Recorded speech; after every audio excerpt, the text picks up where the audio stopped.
Dear students, good morning. Doctor Rosy Shah, सहआचार्य समाजशास्त्र, BGD कन्या महाविद्यालय शाहपुरा जयपुर। आज हम बीए पार्ट फर्स्ट के सेकंड पेपर में नया टॉपिक शुरू करने जा रहे हैं, सामाजिक संरचना की अवधारणा।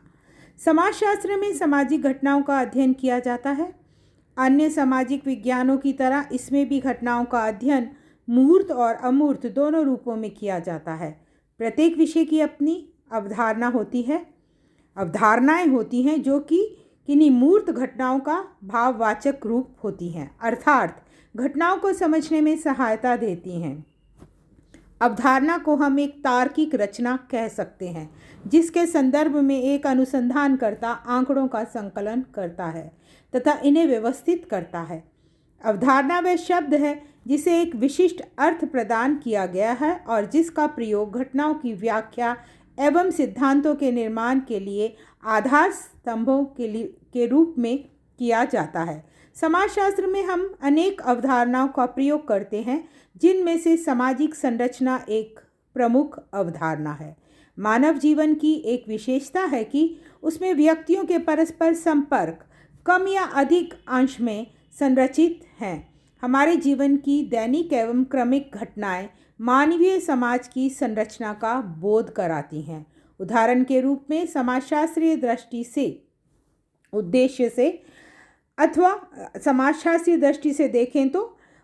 से देखें तो अनुपम घटनाएं मानव जीवन का महत्वपूर्ण पहलू नहीं हैं, अपितु प्रतिमानित व्यवहार का विशेष समाजशास्त्र में महत्व है। मानव अनेक प्रतिमानित कार्य करता है जिनकी व्याख्या की जा सकती है तथा जिनके बारे में भविष्यवाणी की जा सकती है।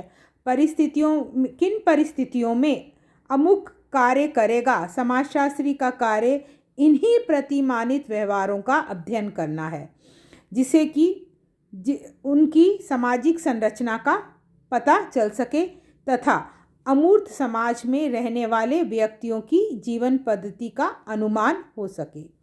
सामाजिक संरचना की अवधारणा का प्रयोग समाजशास्त्र में विशिष्ट अर्थ में किया जाता है।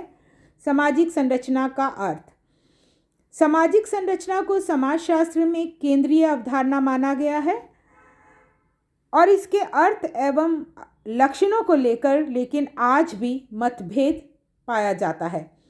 सबसे पहले इस अवधारणा का प्रयोग करने वाले समाजशास्त्री हर्बर्ट स्पेंसर थे, परंतु उन्होंने मानव समाज और मानव प्राणी की तुलना और सादृश्य पर इतना अधिक जोर दिया कि वे मानव समाज को एक वृहद प्राणी के रूप में देखने लगे और आपने अपने सभी विश्लेषणों को इसी मान्यता पर आधारित करने लगे।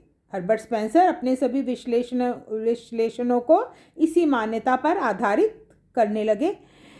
इसी संबंध में मैं इमाइल दुर्खीम के बारे में भी आपका बताना चाहूँगी।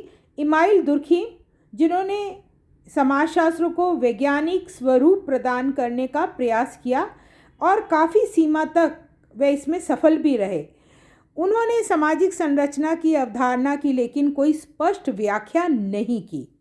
समाजशास्त्र में सामाजिक संरचना का प्रयोग सामाजिक संबंधों, सामाजिक घटनाओं अथवा सामाजिक प्रक्रियाओं को निश्चित क्रम के लिए किया जाता है, निश्चित क्रम में रखा जाता है। सामाजिक संरचना शब्द का प्रयोग अन्य मिलते जुलते शब्दों जैसे सामाजिक संगठन, सामाजिक व्यवस्था, प्रतिमान अथवा संपूर्ण समाज के रूप में भी किया जाता है। इसलिए इसका कोई एक निश्चित अर्थ देना एक कठिन कार्य हो जाता है। फिर भी अधिकतर समाजशास्त्री सामाजिक संरचना शब्द का प्रयोग व्यवस्थित अथवा प्रतिमानित ढंगों के लिए करते हैं, जिनमें व्यक्ति अथवा व्यक्तियों के समूह परस्पर एक दूसरे से अपने आप को संबंधित करते हैं। इन संबंधों को संरक्षित अथवा संगठित करने का अभिप्राय ये कदापि नहीं होता कि उन्हें अग्रिम रूप में ही नियोजित कर लिया गया था, अपितु सामाजिक संरचना का प्रथम आधार व्यक्तियों की अंत्यक्रियाओं में दैनिक अनुकूलन तथा परिवर्तन का परिणाम है, क्योंकि सामाजिक संबंधों को समाज में रहने वाले व्यक्ति की क्रियाओं द्वारा परिवर्तित किया जा सकता है। सामाजिक संरचना में व्यवस्थित, प्रतिमान और स्थायित्व दो लक्षण दिखाई देते हैं। कौन कौन से? व्यवस्थित, प्रतिमान और स्थायित्व। सामाजिक संरचना हमारे दैनिक जीवन की क्रियाओं को निर्धारित करती है, अतः इसके सकारात्मक तथा नकारात्मक दोनों ही रूप हो सकते हैं। एक और, जिस प्रकार सामाजिक संरचना व्यक्तिगत स्वतंत्रता में बाधक है, क्योंकि व्यक्ति को इसके अनुरूप कार्य करना पड़ता है, सामाजिक संरचना के अनुरूप कार्य करना पड़ता है, तथा दूसरी ओर सामाजिक संरचना में पाए जाने वाले स्थायित्व ही व्यक्तिगत स्वतंत्रता का स्रोत है। सामाजिक संरचना के आधार पर ही हम मानव व्यवहार के बारे में पूर्वानुमान लगा सकते हैं। प्रत्येक भौतिक वस्तु की भी एक संरचना होती है और भौतिक वस्तु कई इकाई तत्वों से मिलकर बनी होती है, इकाइयों से, तत्वों से मिलकर बनी होती है।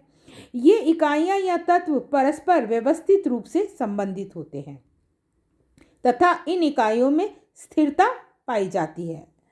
संरचना को परिभाषित करते हुए रेडक्लिफ ब्राउन लिखते हैं, जब हम संरचना शब्द का प्रयोग करते हैं तब हम उसके भागों अथवा संघटकों के क्रम विन्यास की ओर संकेत करते हैं। अब मैं इसे मानव शरीर का उदाहरण देकर संरचना को समझाऊंगी आपको। जैसे मानव शरीर की संरचना अनेक अंगों द्वारा होती है। हाथ, पैर, नाक, कान, आँख आदि ये मानव शरीर के अंग हैं और इन अंगों से मिलकर मानव शरीर बनता है। और ये सभी अंग अपने अपने स्थान पर स्थिर भी हैं और परस्पर एक दूसरे से व्यवस्थित रूप से जुड़े हुए भी हैं। इसी प्रकार प्रत्येक संरचना में चार विशेषताएं देखने को मिलती हैं। एक, प्रत्येक संरचना का निर्माण कई अंगों, तत्वों या इकाइयों से होता है। दूसरा, इन इकाइयों में परस्पर स्थायी एवं व्यवस्थित संबंध पाए जाते हैं। तीसरा, ये इकाइयां अपने स्थान पर स्थिर होती हैं।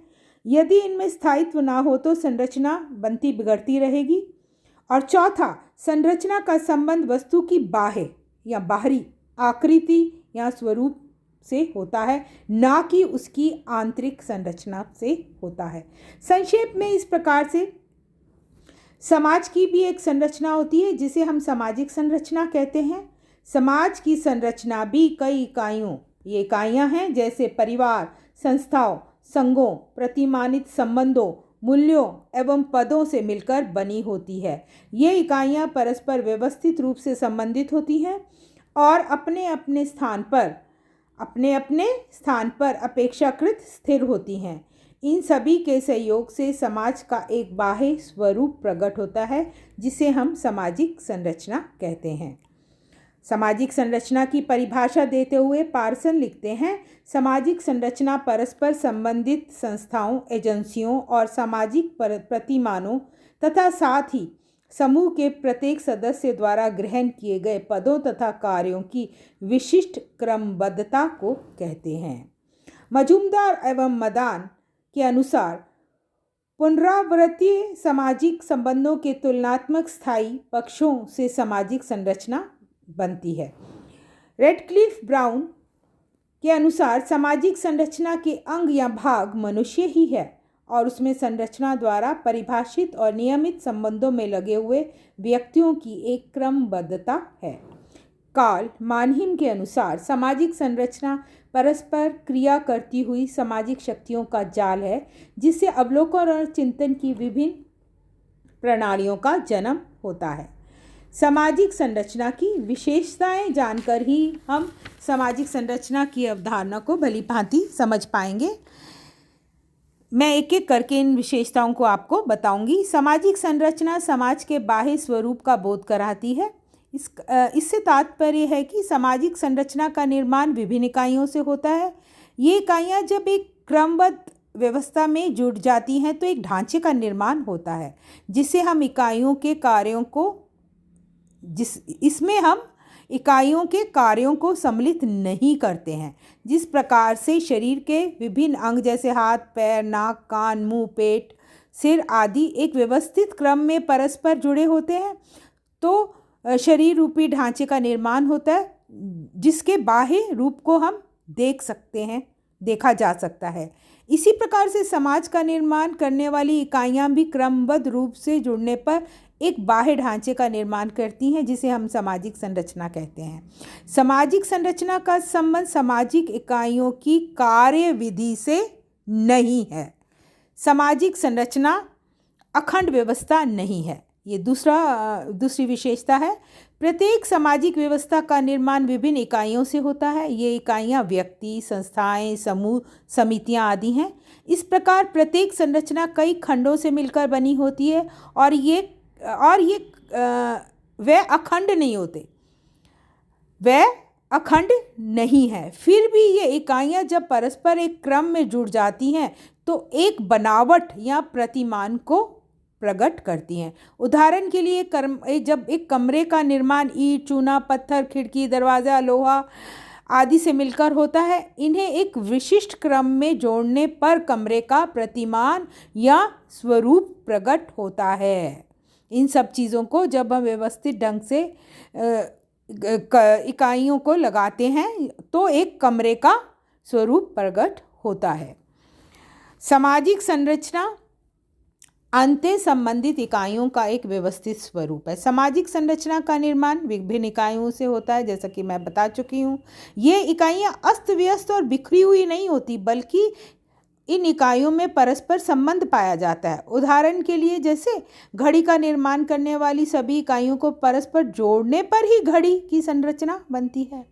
सामाजिक संरचना की इकाइयों में एक क्रमबद्धता पाई जाती है। किसी भी सामाजिक संरचना का निर्माण मात्र इकाइयों के झुंड या योग से नहीं होता, बल्कि उनमें एक विशिष्ट क्रम में जुड़ने से होता है और इस क्रम के अभाव में संरचना नहीं बन सकती।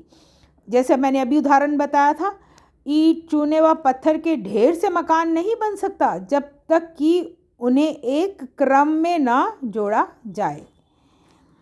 सामाजिक संरचना अपेक्षाकृत एक स्थायी अवधारणा है। सामाजिक संरचना अपेक्षाकृत स्थायी अवधारणा है। इसके दो अर्थ हैं। सामाजिक संरचना का निर्माण करने वाली इकाइयाँ अपेक्षाकृत स्थायी होती हैं। उदाहरण के लिए समाज का निर्माण करने वाले विभिन्न समूह, समितियाँ एवं संस्थाएं जैसे परिवार, धर्म, आर्थिक, शैक्षणिक संगठन एवं विवाह आदि समाज में अब स्थायी रूप से पाए जाते हैं। इनमें थोड़ा बहुत परिवर्तन होने से संपूर्ण संरचना परिवर्तित नहीं होती। दूसरा, सामाजिक संरचना इस अर्थ में भी स्थायी है कि इसका निर्माण करने वाली विभिन्न इकाइयों के पारस्परिक संबंधों में भी स्थायित्व पाया जाता है और ये स्थायित्व भी दो अर्थों में पाया जाता है। एक, इकाइयाँ स्वयं स्थायी होती हैं। दूसरा, इकाइयों के पारस्परिक संबंधों में भी स्थिरता पाई जाती है। सामाजिक संरचना अमूर्त होती है। मैकाइवर और पार्सन सामाजिक संरचना को अमूर्त धारणा मानते हैं। उनका मत है कि सामाजिक संरचना का निर्माण विभिन्न संस्थाओं, एजेंसियों, प्रतिमानों, परिस्थितियों एवं भूमिकाओं से मिलकर होता है और ये सभी इकाइयाँ अमूर्त हैं।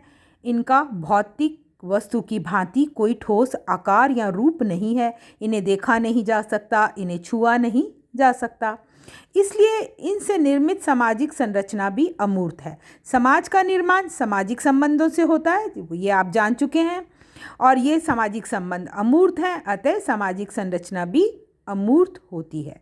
रेडक्लिफ ब्राउन सामाजिक संरचना की इकाई व्यक्ति को मानते हैं, जबकि अधिकांश समाजशास्त्री सामाजिक संरचना की व्याख्या एक अमूर्त धारणा के रूप में ही करते हैं। इस बात को याद रखिएगा कि रेडक्लिफ ब्राउन सामाजिक संरचना की इकाई व्यक्ति को मानते हैं।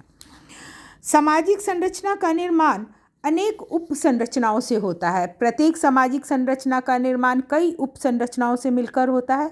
जिस प्रकार से शरीर रूपी संरचना का निर्माण मस्तिष्क, पाचन, श्वास आदि से होता है, जिसमें अनेक अंग होते हैं, उसी प्रकार सामाजिक संरचना का निर्माण भी विभिन्न उप संरचनाओं जैसे परिवार, जाति, वर्ग, शिक्षण संस्थाएं, धार्मिक संस्था, आर्थिक संस्था आदि के द्वारा होता है, जिनकी स्वयं की अपनी एक संरचना होती है। इस प्रकार अनेक उप संरचनाएं मिलकर सामाजिक संरचना का निर्माण करती हैं, जिनकी अपनी भी एक संरचना होती है।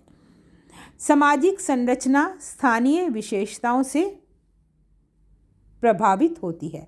प्रत्येक समाज की एक संरचना होती है और वे दूसरे समाज से भिन्न होती है, क्योंकि प्रत्येक सामाजिक संरचना किसी न किसी सांस्कृतिक व्यवस्था से प्रभावित होती है। वहाँ की भौगोलिक परिस्थितियों का भी उस पर प्रभाव पड़ता है। विभिन्न स्थानों की संस्कृति, राजनीतिक दशा एवं भौगोलिक परिस्थितियों में अंतर पाया जाता है। सामाजिक संरचनाएं इनसे भी प्रभावित होने के कारण भिन्न भिन्न प्रकार की होती हैं। परिस्थितियों से प्रभावित होने के कारण इसीलिए भिन्न भिन्न प्रकार की होती हैं। रेडक्लिफ ब्राउन ने सामाजिक संरचना की अवधारणा में स्थानीय विशेषताओं को भी उपयोगी माना है और महत्वपूर्ण माना है। सामाजिक संरचना में प्रत्येक इकाई का एक पूर्व निश्चित स्थान एवं पद होता है। सामाजिक संरचना में प्रत्येक इकाई पद का स्थान निर्धारित होता है, ये मैं बताना चाह रही हूँ। उस स्थान पर रहकर ही वह सामाजिक संरचना का निर्माण करती है। अन्य स्थान पर होने पर संरचना बिगड़ जाती है। उदाहरण के रूप में शरीर संरचना में हाथ, पाँव, नाक, कान, आँख एक निश्चित स्थान पर है। यदि हाथ का स्थान पाँव, नाक का स्थान कान व आँख का स्थान जीभ ले ले तो शरीर संरचना विकृत हो जाएगी। इसी प्रकार सामाजिक संरचना में राज्य, परिवार, विवाह, चर्च, धर्म, न्याय व्यवस्था, शिक्षण संस्था आदि सभी का स्थान पूर्व निर्धारित है। यदि एक दूसरे का स्थान ये ग्रहण कर लेते हैं तो सामाजिक संरचना में विकृति आ जाएगी, वह बिगड़ जाएगी। अगली जो विशेषता है वह है सामाजिक संरचना में सामाजिक प्रक्रियाएं भी महत्वपूर्ण होती हैं। यहाँ पर सामाजिक संरचना में सामाजिक प्रक्रिया नहीं है, सामाजिक प्रक्रियाएं भी महत्वपूर्ण होती हैं। सामाजिक संरचना के निर्माण में सहयोगी, क्योंकि प्रक्रियाएं दो प्रकार की होती है जिन्हें मैं आपको विस्तार से बताऊंगी अपनी अगली क्लासेस में। सामाजिक संरचना के निर्माण में सहयोगी एवं असहयोगी प्रक्रियाएं जैसे सहयोग, अनुकूलन, व्यवस्थापन, एकीकरण, सात्मीकरण सहयोगी प्रक्रियाएं हैं। और असहयोगी प्रक्रियाएं जैसे प्रतिस्पर्धा, संघर्ष और सहयोग। मैं बताना यहाँ ये चाह रही हूँ कि सामाजिक संरचना में सहयोगी और असहयोगी सामाजिक प्रक्रिया की भूमिका महत्वपूर्ण है। ये सामाजिक प्रक्रियाएं ही सामाजिक संरचना के स्वरूप को तय करती हैं।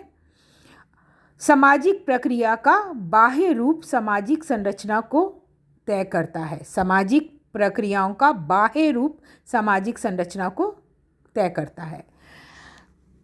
सामाजिक संरचना में विघटन के तत्व भी पाए जाते हैं।